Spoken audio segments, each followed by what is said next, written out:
কারণ নবীকে জোরে ডাক দিতে দেওয়ার সাহস ফেরেশতাদের লিডার জিবরাইল আমিনও সাহস করে না। আজ বাবারা বন্ধুরা আমার একটু মনোযোগ দিতে হবে, খেয়াল করতে হবে। আব্দুল্লাহ আনসারী সাহাবী এবার জোরে হাঁটতে লাগলেন। রাসূলের কাছাকাছি যাওয়ার পর আরো জোরে হাঁটতে লাগলেন। হাঁটতে হাঁটতে জোরে হাঁটার পর রাসূলের সামনে গেলেন। যাওয়ার পর ডাক দিয়ে বলে, ইয়া রাসূলুল্লাহ, ইয়া হাবিবাল্লাহ, লাব্বাইক ইয়া রাসূলুল্লাহ, আমি আপনার সাহাবী উপস্থিত। আল্লাহর নবী ডাক দিয়ে বলে, আব্দুল্লাহ আনসারী, তোমার বাড়িতে যাইয়া একবার দুবার নয় তিনবার ডাক দিলাম, কোনো সাড়া পেলাম না। এখন তুমি আসলা, তুমি কি বাড়িতে ছিল না? আব্দুল্লাহ আনসারী বলে, ইয়া রাসূলুল্লাহ, ইয়া হাবিবাল্লাহ, আমি বাড়ির ভিতরে ছিলাম। আল্লাহর নবী একটু রাগ হল, তুমি বাড়ির ভিতরে ছিলা? কয় হ্যাঁ। তাহলে কেন তুমি আসলা না? আব্দুল্লাহ আনসারী ডাক দিয়ে বলে, ইয়া রাসূলুল্লাহ, ইয়া হাবিবাল্লাহ, ইয়া রাসূলুল্লাহ, ইয়া হাবিবাল্লাহ, যখন আপনি আমাকে ডাক দিয়েছেন তখন এমন অবস্থায় ছিলাম গো নবীজি, ওই অবস্থায় বিশ্ব নবীর সামনে আসা সম্ভব না। আল্লাহর নবী কেঁদে ফেললেন, ডাক দিয়ে বললেন, আব্দুল্লাহ আনসারী সাহাবী রে, কি অবস্থায় ছিল তুমি কি আমার জানাবা না? আল্লাহু আকবার। বাইরা আমার, বন্ধুরা আমার, এবার আব্দুল্লাহ আনসারী সাহাবী বর্ণনা করতে লাগলেন, ইয়া রাসূলুল্লাহ, ইয়া হাবিবাল্লাহ, আপনি যখন আমাকে ডাক দিয়েছেন তখন আমি উলঙ্গ ছিলাম। কারণ কেন গো নবীজি, আমি এত দরিদ্র মানুষ, স্বামী স্ত্রীর মধ্যে একটা মাত্র কাপড়। আপনি বলেছেন নামাজ আসসালাতু মিফতাহুল জান্নাহ, নামাজ জান্নাতের চাবি। আপনি বলেছেন নামাজ ছাড়া জান্নাতে যাওয়া যাবে না। কাফের আর মুসলমানের মধ্যে পার্থক্য হলো নামাজ।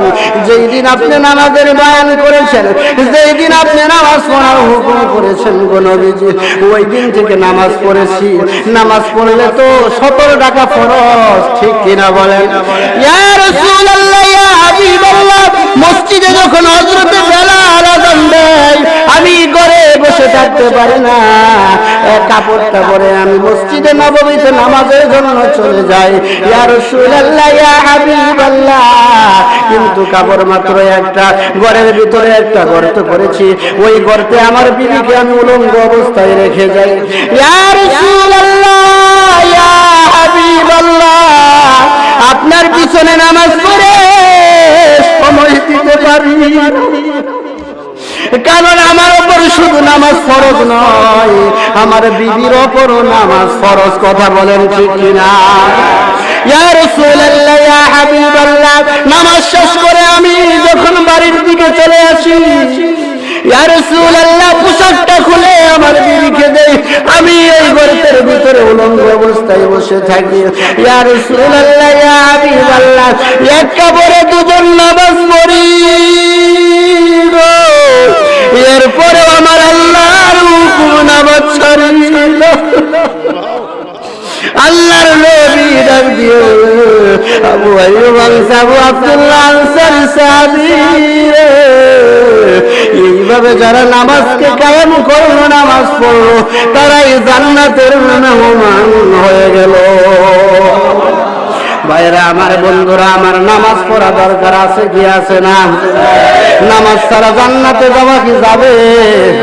জোরে আওয়াজ দিয়ে বলেন, যাবে কি? বন্ধুরা আমার, ভাইরা আমার, নামাজকে 5 ওয়াক্ত নামাজ আজ থেকে তাকবীরে উলার সাথে পড়তে রাজি আছেন কে কে? দুটি হাত উঠায় আল্লাহর আয় আল্লাহ তাআলা তুমি কবুল করিয়া নাও।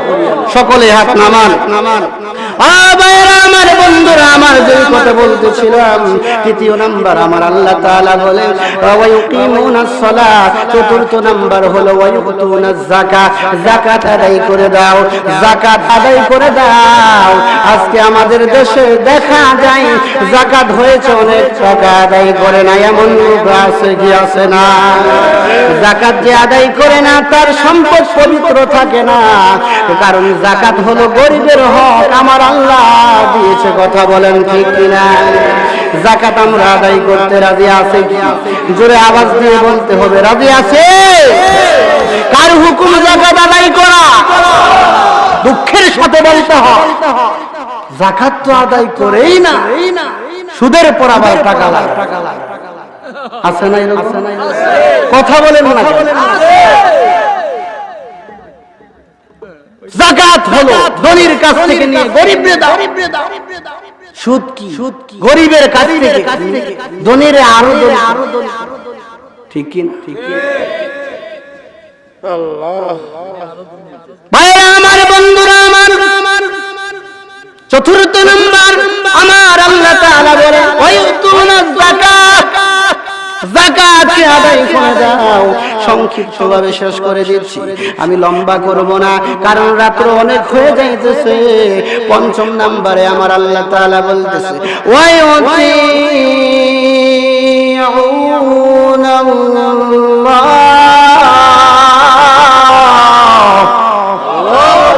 জোরে বলেন,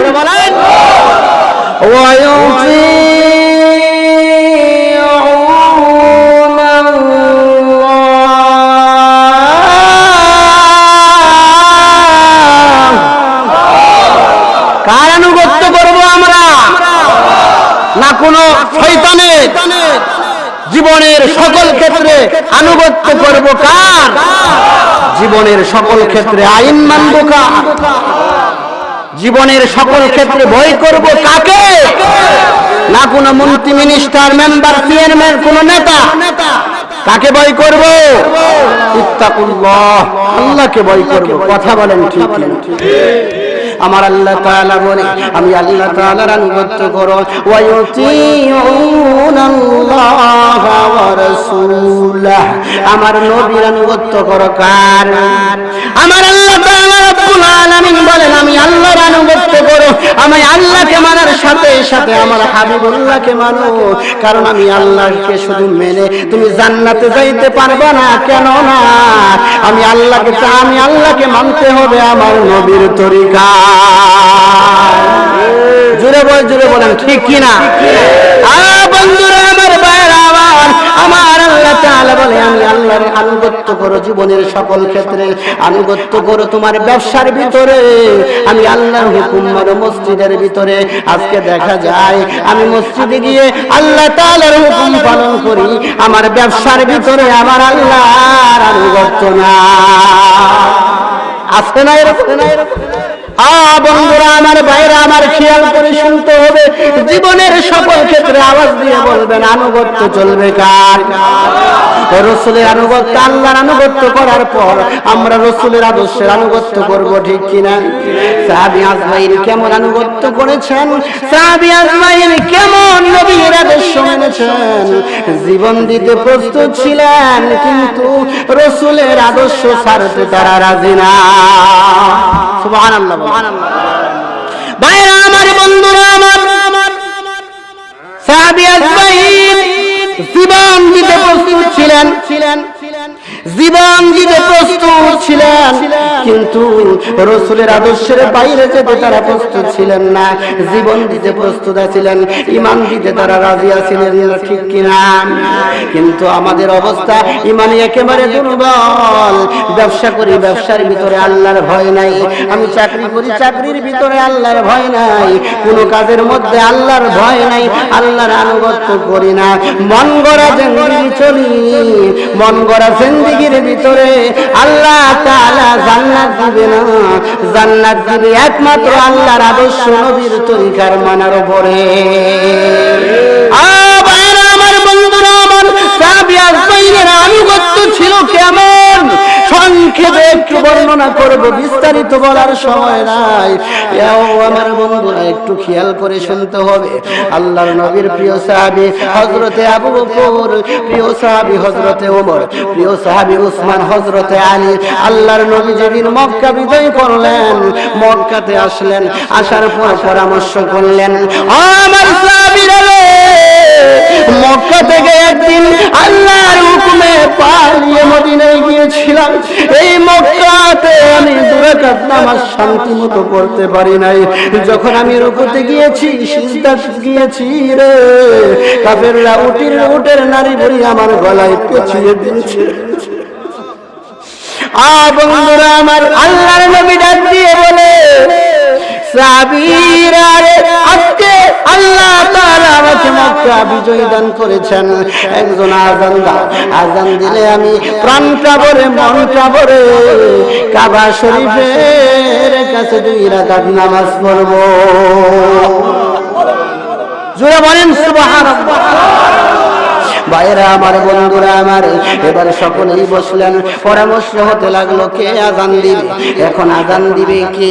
একজন ডাক দিয়ে বলে, ইয়া রাসূলুল্লাহ, ইয়া হাবিবাল্লাহ, দিনটা বড় বরকতি দিন। কেননা আল্লাহ তাআলা, আমরা অনেক সাহাবী আছি এই মক্কা থেকে গভীর রজনীতে পালিয়ে পলাতকভাবে মদিনায় যাওয়া লাগছে।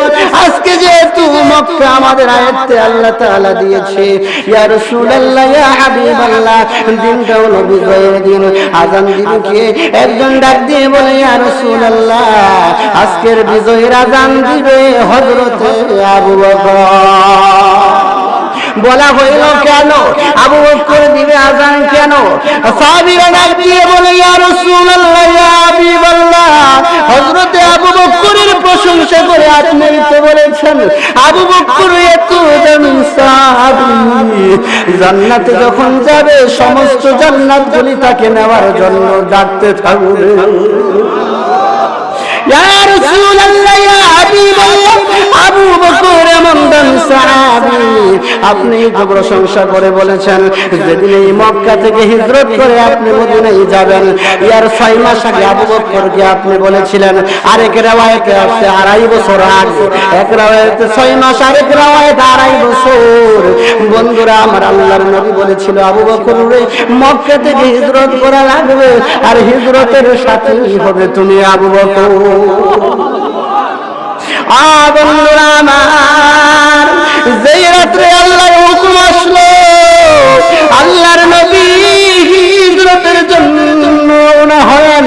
গভীর রজনী, লম্বা ঘটনা, সংক্ষেপে বলতেছি বন্ধুরা আমার, চতুর্দিকে কাফেররা রাসূলের বাড়ি ঘেরাও করিল। আবু জেহেল 40টা বংশ থেকে বড় বড় শক্তিশালী যুবক নিয়ে রাসূলের বাড়ি ঘেরাও করিল। কিন্তু বন্ধুরা, আওয়াজ শুনতে চাই, আল্লাহ যদি বাঁচায় রাখে, পৃথিবীর কেউ কি তারে মারতে পারবে নাকি? জোরে আওয়াজ দিয়ে বলেন, পারবে কি? আল্লাহ যদি মারে, পৃথিবীর সকল শক্তি যদি একত্রিত হয়ে বাঁচাতে চাই, বাঁচাতে পারবে কি? ভাইরা আমার, বন্ধুরা আমার, আল্লাহর নবী শুনতেছেন, সাহাবীরা বলতেছেন, ইয়া রাসূলুল্লাহ, ইয়া হাবিবাল্লাহ, আপনি তো বলেছেন যেদিন আপনি ওই অবস্থায় আল্লাহ তাআলা আপনার বাড়ি থেকে বেরিয়ে হলেন, সমস্ত কাফেরদের চোখ ফাঁকি দিয়ে আল্লাহ তাআলা বের করলো। লম্বা ঘটনা সংক্ষেপে বলি, গভীর রজনীতে আবু বকরের বাড়িতে গেলেন। যাওয়ার পর আবু বকরের বাড়িতে জোরে ডাক দেন নাই আপনি, কেন না কাফেররা শুনলে আপনাকে পাকড়াও করবে, হত্যা করে ফেলবে।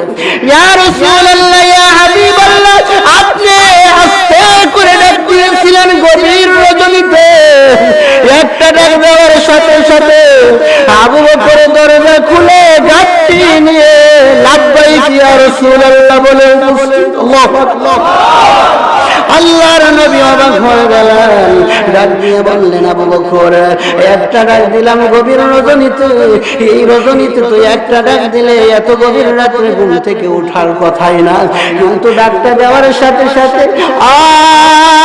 আবু বকর দরজা খুলে গাঁটটি সবকিছু প্রস্তুত হয়ে উপস্থিত হলে কেমন আবু বকর কান্দে, ইয়া রাসূলুল্লাহ ইয়া হাবিবাল্লাহ 6 মাস আগে আপনি আমাকে বলেছিলেন মক্কায় থাকা যাবে না, হিজরত করা লাগবে, আর হিজরতের সাথী হব আমি আবু বকর।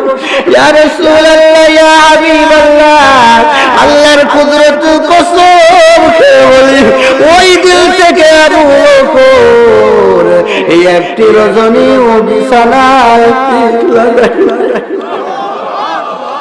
আল্লাহর নবী কেঁদে ফেললেন, ডাক দিয়ে বলে আবু বকর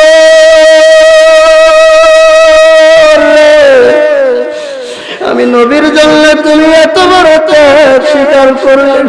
আবু বকর বলে ইয়া রাসূলুল্লাহ ইয়া হাবিবাল্লাহ, আমি ঘুমাই নাই, শুধু এতটুকু বিশ্বাস না, আমার ছোট্ট মেয়ে আসমা, বুখারীর রিওয়ায়াতে আছে ছোট্ট মেয়ে আসমা প্রতিদিন নাস্তা রেডি করে প্রস্তুত থাকে, আমার ছোট্ট মেয়ে আসমা এক রাত্রি ঘুমাই। ইয়া রাসূলুল্লাহ ইয়া হাবিবাল্লাহ, আমার মেয়ে ঘুমাই নাই, শুধু এতটুকু বিশ্বাস নাই। ইয়া রাসূলুল্লাহ ইয়া হাবিবাল্লাহ, তাকায়া দেখেন খুঁটির গোড়ায় একটা উট বাঁধা। যেদিন আপনি হিজরতের কথা বলেছিলেন আমি ওই সময় একটা উট ক্রয় করে রেখেছিলাম, কারণ মক্কা থেকে মদিনায় অনেক দূরের রাস্তা, খালি পায়ে হিজরত করতে কষ্ট হবে, হিজরত করবে আমার নবী উটে ওপর সওয়ার হয়ে নিয়েছে। যখন ক্রয় করেছি তখন উটকে বলেছি উট রে তোর ওপর কে সওয়ার হয়ে হিজরত করবে তুই জানিস না, তোর ওপর সওয়ার হয়ে হিজরত করবে বিশ্ব নবী।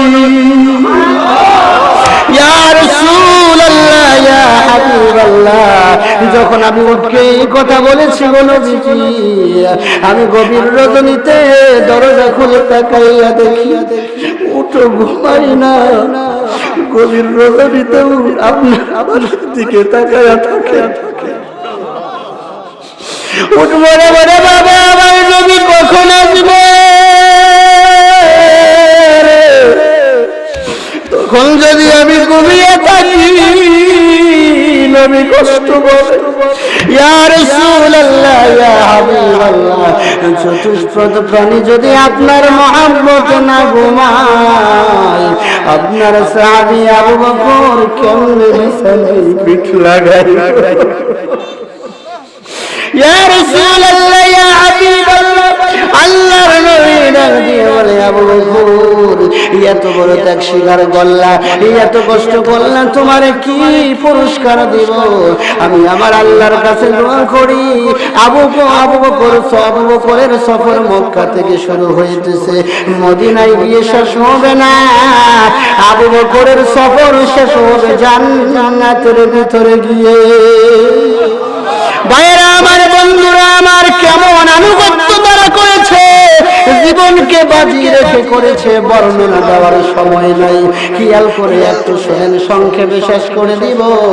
ভাইরা আমার, বন্ধুরা আমার, হযরতে বেলাল রাদিয়াল্লাহু আনহু নামটা আমরা সকলেই শুনেছি কিনা?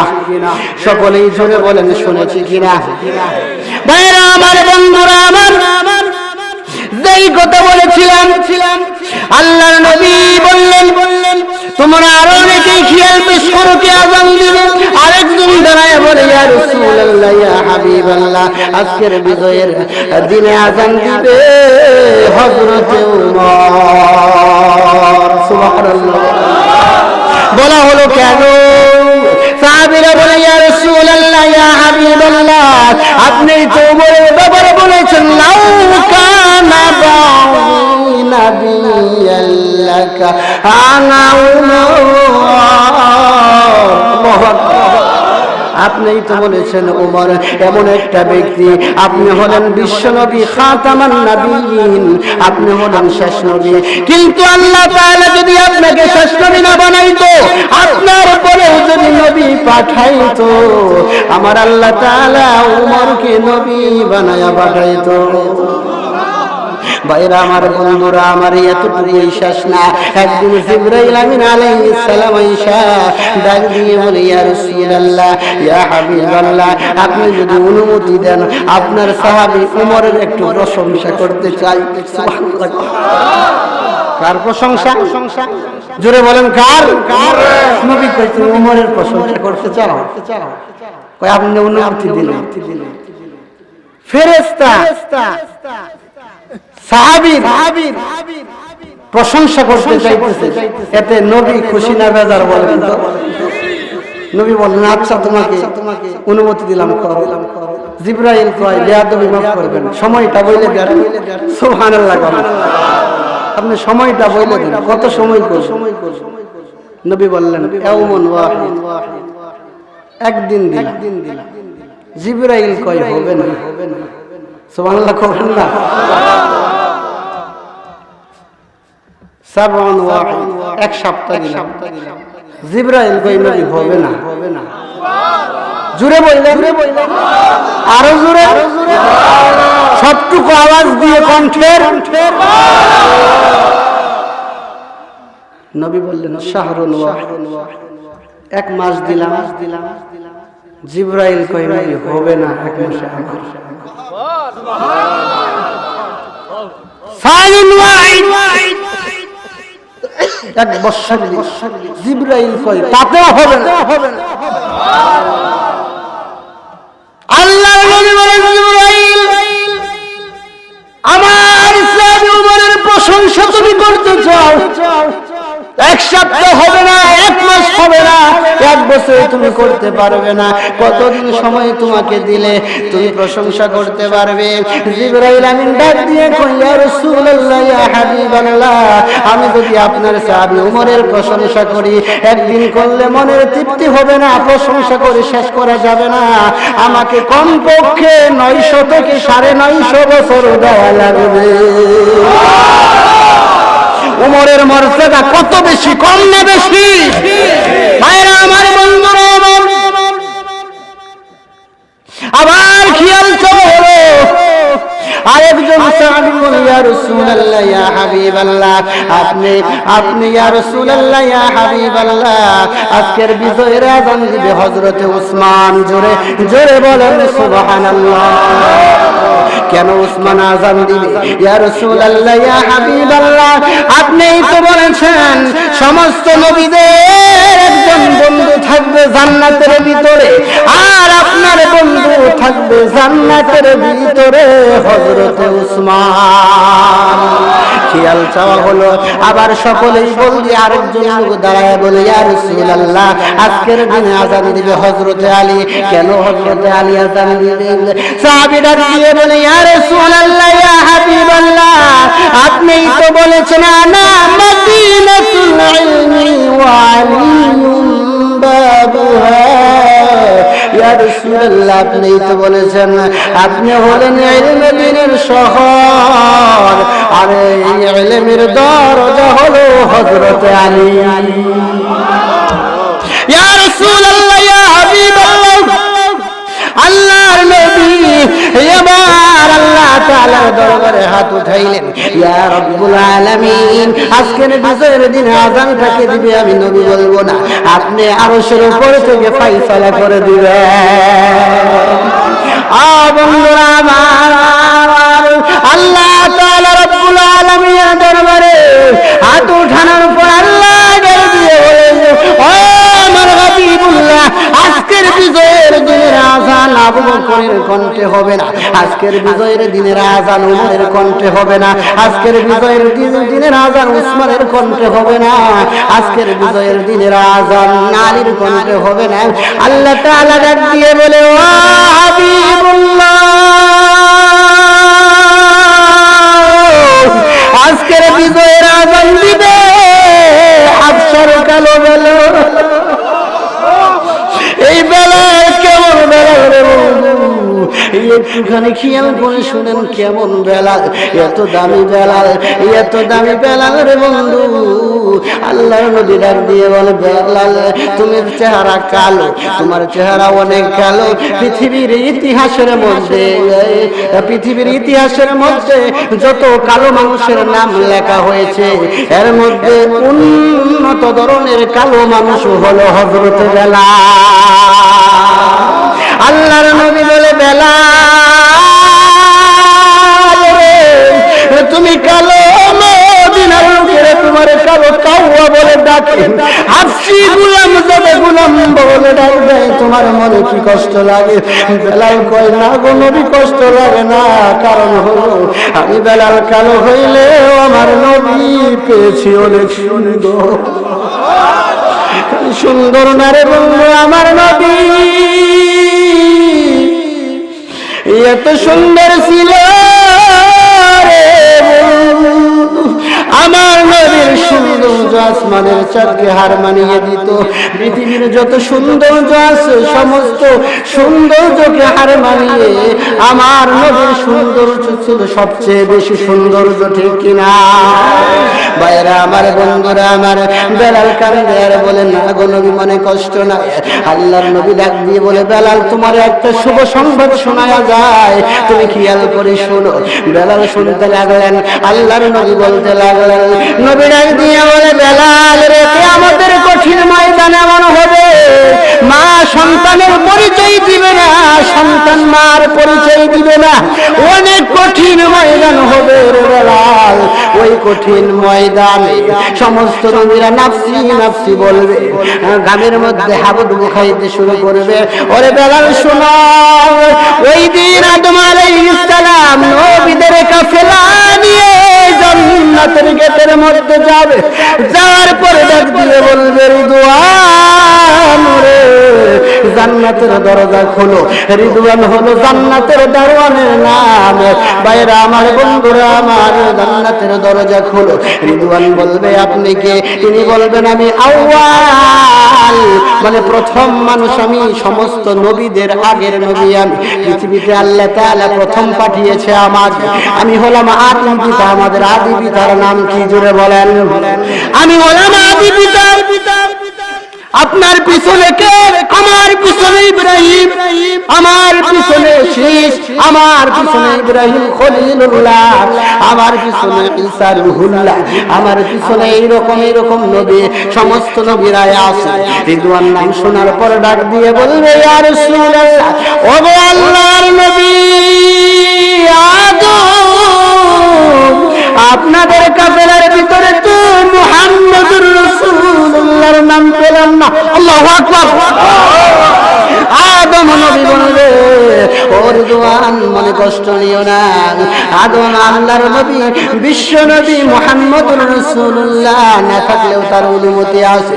রিদওয়ান বলবে, আদম নবী মনে কষ্ট নিবেন না, যতক্ষণ পর্যন্ত আমার আল্লাহ তাআলার ঘোষণা বিশ্ব নবী জান্নাতে প্রবেশ না করবে, ততক্ষণ পর্যন্ত জান্নাতের গেট খোলা নিষেধ।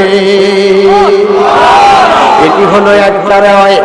আরেকটা রাওয়ায়াত হলো, রিদওয়ান ডাক দিয়ে বলে, মনে কষ্ট নেবেন না, জান্নাতের গেট আমি খুলতে পারবো না, কেননা জান্নাতের চাবি আমি রিদওয়ানের কাছে না, জান্নাতের চাবি হলো বিশ্ব নবীর কাছে। যার হাতে জান্নাতের চাবি থাকবে তাকে মানা দরকার আছে কি না? ভাইরা আমার, বন্ধুরা আমার, যে কথা বলতেছিলাম, বেলাল ছিল এরকম মুত্তাকিন পরহেজগার লোক। কিরকম পরহেজগার আরেকটু বলে শেষ করি। বেলাল রাদিয়াল্লাহু আনহু যেদিন আল্লাহর নবী মক্কা মদিনা ছেড়ে, দুনিয়া ছেড়ে রওজা মুবারকে চলে যাবেন, দুনিয়ার থেকে বিদায় হয়ে যাবেন, আল্লাহর নবী যখন মৃত্যুর খবর সাহাবীরা শুনলেন, যখন বুঝতে পারলেন যে না না নবীজি দুনিয়াতে আর বেশি দিন থাকবে না, কিছু আলামত প্রকাশ হলো। সাহাবীরা তাই আলামতগুলি দেখলেন, সাহাবীরা দেখলেন, তখন অন্য অন্য সাহাবীরা নবীজির সাথে সাক্ষাৎ করে আল্লাহর নবী একজন সাহাবীকে পাঠিয়ে দিলেন, যাও বেলালকে ডেকে আনো। বেলাল কেন আমার কাছে আসে না? বেলালকে ডাক দেওয়ার পর হযরত বেলাল রাদিয়াল্লাহু আনহু কাছে আসলেন। আসার পর নবী ডাক দিয়ে বলে, বেলাল রে, আবু বকর আসো, ওমর আসো, তুমি কেন কাছে আসো? আল্লাহর নবী ডাক দিয়ে বলে, ইয়া রাসূলুল্লাহ, আপনাকে দেখলে আমি সহ্য করতে পারি না। এই মদিনা ছেড়ে যদি আপনি চলে যান, বেলাল মদিনায় থাকতে পারবে না। নবী আমার চলে গেল, বেলাল চলে গেল। 5 মাস বিগত হয়ে গেল। সাহাবীরা অনেক অনুরোধ করলো বেলাল মদিনায় থাকে। বেলাল কই না, যেই মদিনায় আমার নবী নাই, এই মদিনায় বেলাল থাকতে পারে না। 5 মাস হয়ে যায়, কোথায় বেলাল আজান দিবে না। কিন্তু শোনো, এমন দুই লোক আছে, হযরত হাসান হুসাইন, রাসূলের কলিজার টুকরা। তাদেরকে আনো। আমাদের মনে হয় হাসান হুসাইন যদি বেলালকে বলে, বেলাল কথা ফেলাইয়া দিতে পারবে না, না রেখে পারবে না। কথা বলেন ঠিক কিনা? ভাইরা আমার, বন্ধুরা আমার, হাসান হুসাইন এবার বেলালের দুই পাশে দাঁড়াইয়া বিলালকে ডাক দিয়ে বলে, আল্লাহর নবীর প্রিয় সাহাবী, মসজিদে নববীর মুয়াজ্জিন, আপনি মিনারে উঠান, মিনারে আপনি উঠান, আযান দেন। নানা 5 মাস হয়ে গেল মদিনায় নাই, আপনাকেও 5 মাস ধরে মদিনায় পাইতেছি না। ভাইরা আমার, বন্ধুরা আমার, আপনি মিনারে উঠেন, আযান দেন। এবার বেলাল মনে মনে ভাবলো, এমন দুইজন লোক, এমন দুইজন সাহাবী আমার দুই পাশে দাঁড়ানো, তাদের কথা যদি না মানি, ওই যে শুয়ে আছে রওজা মুবারকে আমার নবী বেজার হয়ে যাবে। কারণ আমি দেখেছি হাসান হুসাইনকে খুশি করার জন্য আমার আল্লাহ তাআলা হুকুম করেছে, নবীও করেছে। সুবহানাল্লাহ। আল হাসান ওয়াল হুসাইন সাইয়্যিদা শাবাবি আহলিল জান্নাহ। আল্লাহু আকবার।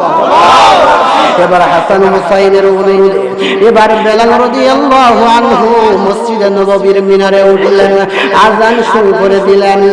যখন আল্লাহু আকবার ধ্বনি বেলালের কণ্ঠে শুরু হলো, মক্কা মদিনা যেন মুখরিত হয়ে গেল। সমস্ত লোকেরা মনে মনে ভাবলো, নবীজির জামানার আযান শোনা যাইতেছে। যাও দেখি, যায় দেখি, মনে হয় বেলালের সাথে নবী আইছে।